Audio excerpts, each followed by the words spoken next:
ನೀವು ಇವಾಗ ಸರ್ ವಿಜೇಂದ್ರ ಅವ್ರಿಗೆ ರಾಜ್ಯಾಧ್ಯಕ್ಷ ಮಾಡಿದ್ದೀರ. ಹಿಂದೆ ಯಡಿಯೂರಪ್ಪ ಇದ್ದಾಗ ಅವರಿದ್ದಾಗ ಲೋಕಸಭೆಯಲ್ಲಿ 20 ಸ್ಥಾನಗಳು ತುಂಬಿದ್ರಿ. ಈ ಸಲ ವಿಜೇಂದ್ರ ಅವ್ರಿಗೆ ಮಾಡಿದ್ದೀರ.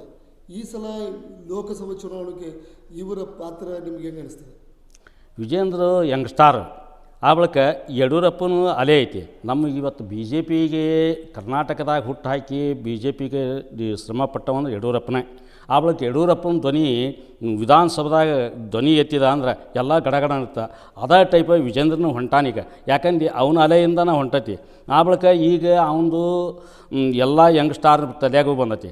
ಇಲ್ಲ ವಿಜೇಂದ್ರ ಯಡಿಯೂರಪ್ಪನ ಟೈಪ ಅದನ, ನಾವು ಎಲ್ಲರೂ ಕೂಡಿ ವಿಜೇಂದ್ರಿಗೆ ಬೆಂಬಲ ಕೊಡೋಣ ಅಂಥೇಳಿ ಎಲ್ಲ ನಮ್ಮ ಪಕ್ಷದವರು ವಿಜೇಂದ್ರ ಮಾಡಿದ್ದಕ್ಕೆ ಭಾಳ ಇದಾಗೈತಿ.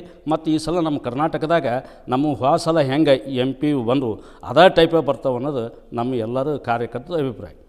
ಈ ಸಲ ಶಿವಕುಮಾರ್ ಉದಾಸಿ ಅವರು BJPಯಿಂದ ನಿಲ್ತಾ ಇಲ್ಲ ಅಂತೇಳಿ ಘೋಷಣೆ ಮಾಡ್ಕೊಂಡ್ರು. ಹೌದು.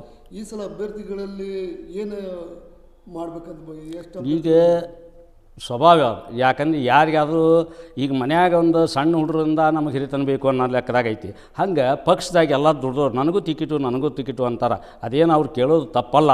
ಕೇಳಿದು ಹೈಕಮಾಂಡ್ ಯಾರಿಗೆ ಕೊಡ್ತಾರೆ ಅವ್ರಿಗೆ ಈಗ ಇಲ್ಲೇ ನಮ್ಮಲ್ಲೇ ಹೊಯ್ಮನ್ಸಿತ್ತು. ಯಾವಾಗ ವಿಧಾನಸಭೆದಾಗ ರಾಮಣ್ಣಗೆ ಈ ಚಂದ್ರಲಮಣೆಗೆ ಅಂತ ಹೊಯ್ಮನ್ಸಿತ್ತು. ಆ ಬಳಿಕ ಹಿಂದಗಡೆ ಎಲ್ಲರೂ ಒಕ್ಕಟ್ಟಾಗಿ ಮತ್ತು ಚಂದ್ರು ಕೊಟ್ರೆ ನಮ್ಮ ಪಕ್ಷದವರು ಯಾರೂ ಇದು ಮಾಡಲಿಲ್ಲ, ಎಲ್ಲರೂ BJPನ ಮಾಡಿದರು. ಮಾಡಿದ್ದಕ್ಕೆ ಹೆಚ್ಚಿನ ಲೀಡ್ಲೇ ಬಂದವ. ಅದೇ ಥರ ಯಾರು ಕೊಟ್ಟರು ಪ್ರಯತ್ನ ಮಾಡಾಕತ್ಯಾರ. ಯಾವ್ರಿಗೆ ಪಕ್ಷದಿಂದ ಯಾರು ಕೊಡ್ತಾರ ಅವ್ರಿಗೆ